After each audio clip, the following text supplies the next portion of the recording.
Hello friends, this is the 7th lecture on Mathew Arnold's Culture and Anarchy. The last class we saw that religious institutions also cannot or not able to save people from anarchy, because religious institutions and organizations they are aspiring only for relative perfection, not complete perfection. That is the main reason. Now we see an attempt made by the Oxford residents or Oxford inmates of Oxford, at least some of them, led by Cardinal Dr. Newman. That name was Dr. Newman, and how they managed to keep alive the spirit of culture, leading to a new force to develop, and that is democracy. Now you can see right from the very beginning, Mathew Arnold speaks of Philistinism as an opponent of culture. Now comes another middle class liberalism and Jacobinism. So you have Philistinism opponents, Philistinism, that is, Philistinism is greedy, making wealth, money. Then you have got second is, you have a middle class liberalism, middle class liberalism, and the third is Jacobinism.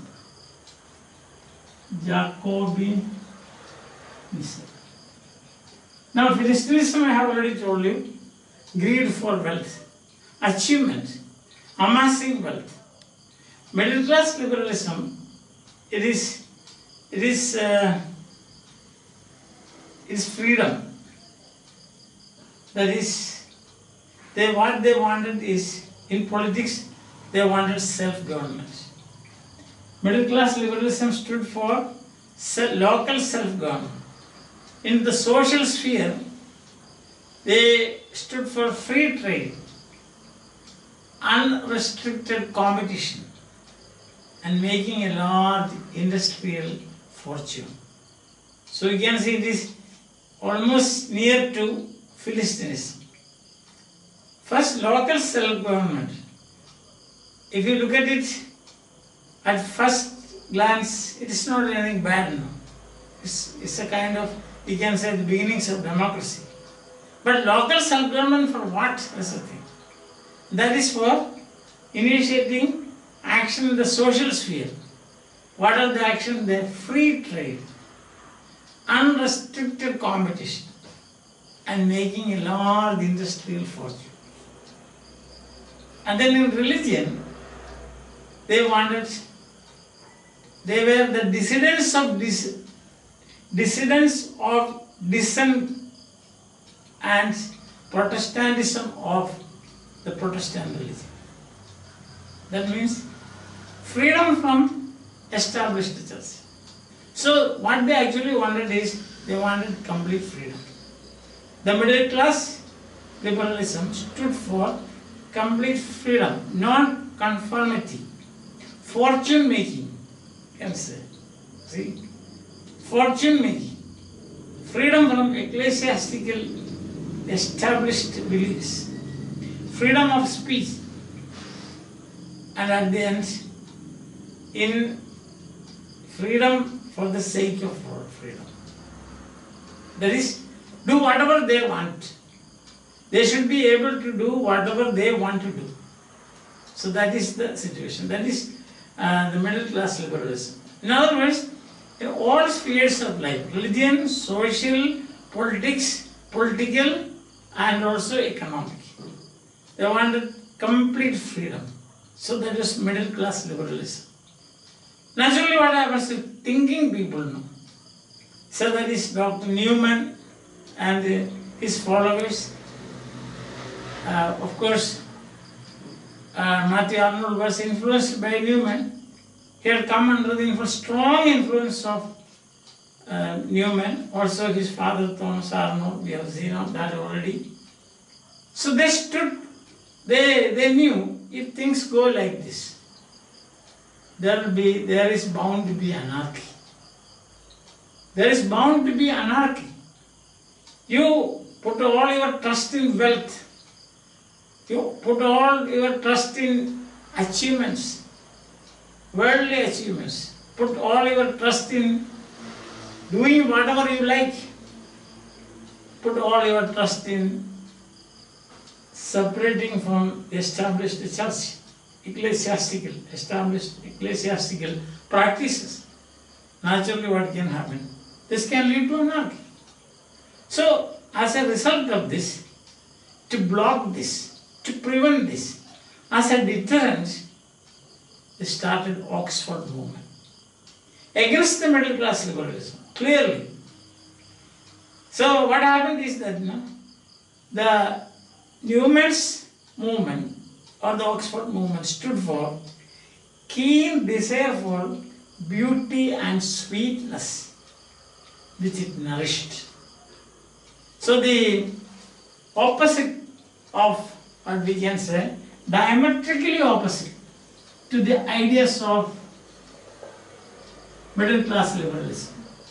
Middle class liberalism, in one word you can say, freedom in all spheres of life. When you have got unrestricted freedom in all spheres of life, what will happen? Anarchy. Isn't it? So the movement actually, Newman's movement, there are three key points. One is a keen desire for beauty and sweetness. One, keen desire for beauty and sweetness. So that we are, as the beginning is sweetness and light, which it nourished. That means it's not only just preaching but practiced. And secondly, a deep aversion. It manifested to the hardness and vulgarity of middle class liberation. So, against the hardness and vulgarity. Hardness and vulgarity of the middle class liberalism. Already we saw what is middle class liberalism. Hardness and vulgarity. Freedom leading to anarchy. And the third point is, the third focus was to make public the hideous and the grotesque illusions of middle class Protestantism. Dissidents of dissidents, Protestantism of Protestants. So the Newman and his followers said, they turned light upon, that is the word used by, the phrase used by Mathew, they turned light on the hideous and grotesque illusions of, hideous means that can be, that you should hate, grotesque means ugly, hideous and grotesque illusions of middle class Protestantism. So the third is against illusions of Protestantism. Because everywhere you have got freedom for anything, to do anything in the religious sphere, social sphere, political sphere and economic sphere. So what happened? Somehow there should be a deterrent. This was the movement. But sad to say, the movement failed. Like any other good movement, in the initial stage, it failed. But what happened is that, although it failed, the sentiments, the sentiment and the feelings and the thoughts and the stress on sweetness and light, it remained there for a very long period of time. This is what happened. The movement as such historically failed. But what of that? That movement and these ideas, the movement for the beauty and sweetness, conquered and continue to conquer this Philistinism and tendency towards anarchy. In this manner, we can say it works to the same end of culture. So Oxford movement actually was a movement for culture. Movement for culture means for sweetness and light. Movement for culture means increased sweetness, increased light, increased life, increased sympathy. Increased sympathy. Understand? So it remained. Now as a result of this, what happened? Result of this, a new and democratic force came out. A new and democratic force came. You know, nature doesn't allow vacuum. When you have got the Oxford movement fail, and what remains is only the current or the idea. Into that vacuum came up a new force, and that is a democratic force. And the democratic force promises for the future administrative reforms, reforms in education, and reforms in law. Of course, we have seen that history speaks that England ultimately became a democracy. Said it? Yes. So that is it. The culture continued. Its ideal of human perfection. And this is an inward spiritual activity. So the movement as such, we saw, that is the outward expression of this inner culture or inward movement, inward condition, inward spiritual activity.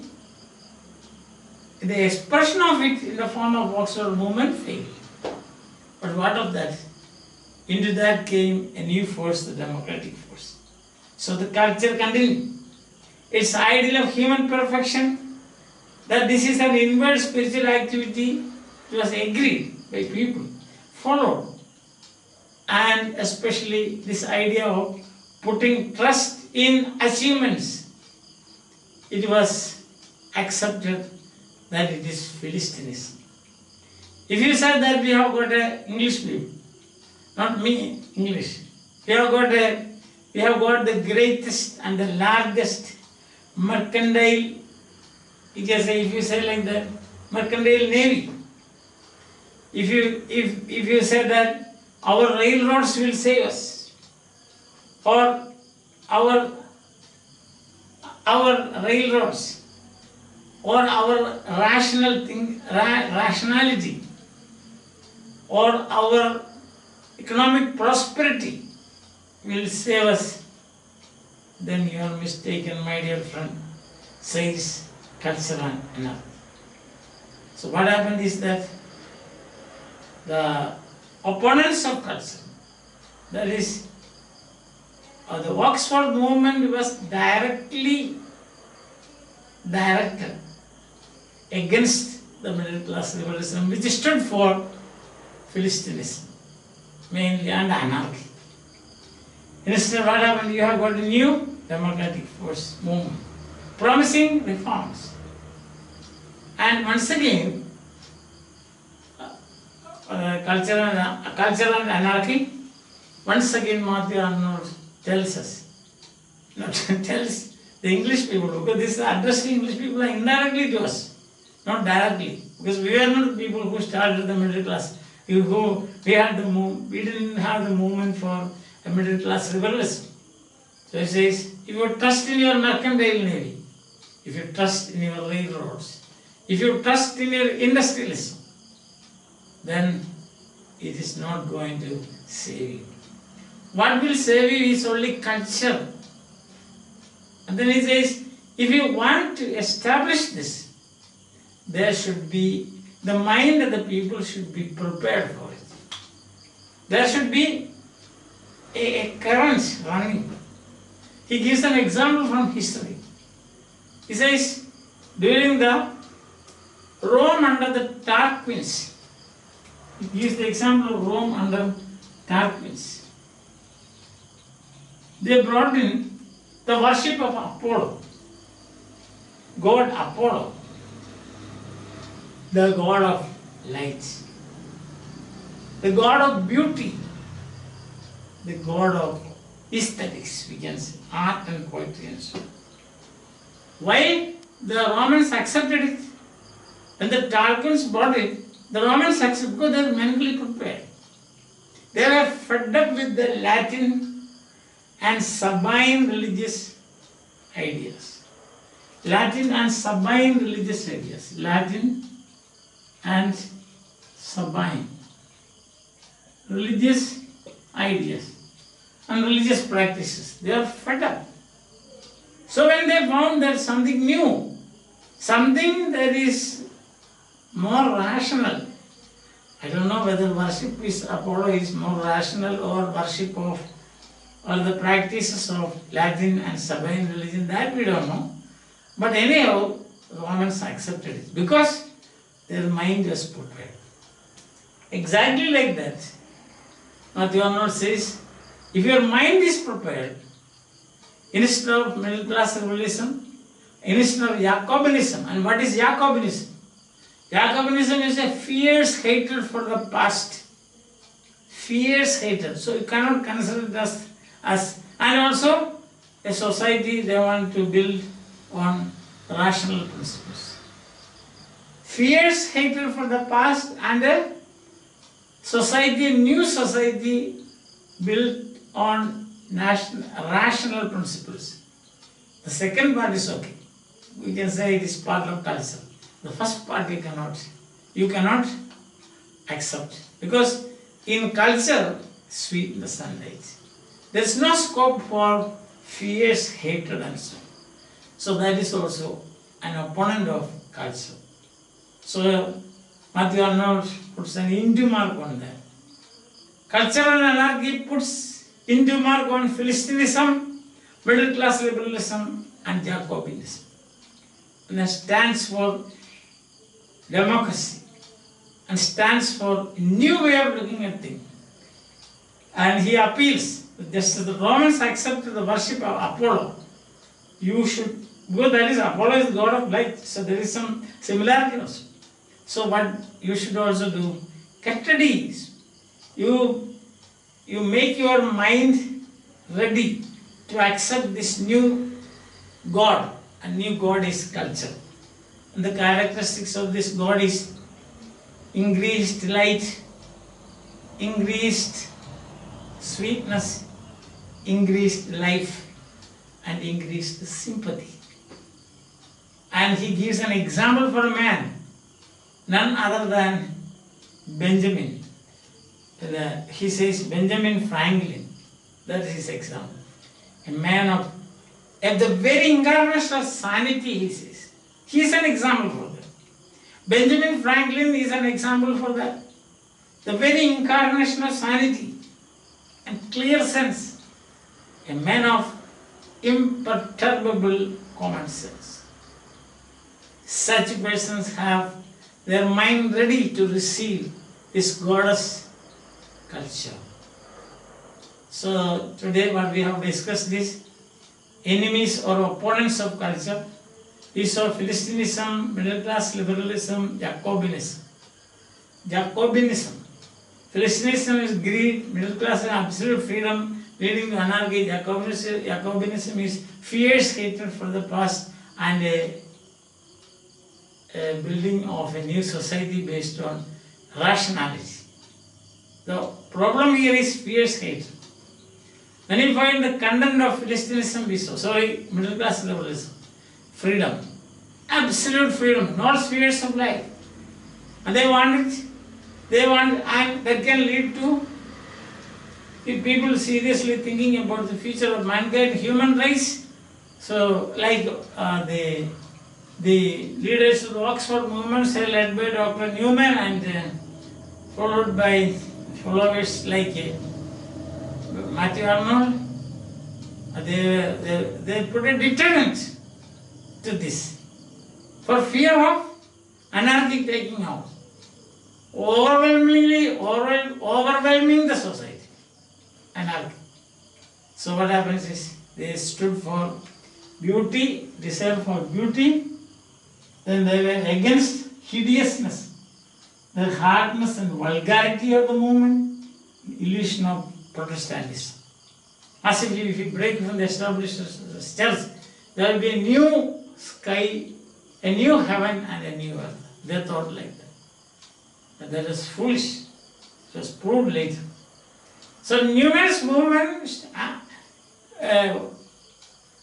worked as a deterrent or stood as a deterrent. Then we saw Joseph failure, but still the ideas that remained. Later on, great changes happened, and this is because of Oxford movement. Although not immediately, we have got new democratic movement with all kinds of reforms, and then we found that most important thing is inward condition, inward spiritual activity, where it is increased light, increased sweetness, increased life, and increased sympathy. And we saw the example of the Romans that accepted the worship of god Apollo because they were tired of the Latin and Sabine practices. Just like that, we should be tired of Philistinism and its various expressions, like putting trust in mere achievements. So when you do that, what happens is that your mind will be prepared for receiving this goddess worship of culture. Worship of culture means human perfection in all aspects, and that is culture. That's what we have been discussing so far. I hope that you have followed me. Thank you very much for listening, and we will meet again with another dose of cultural anarchy in the near future. Till then, bye.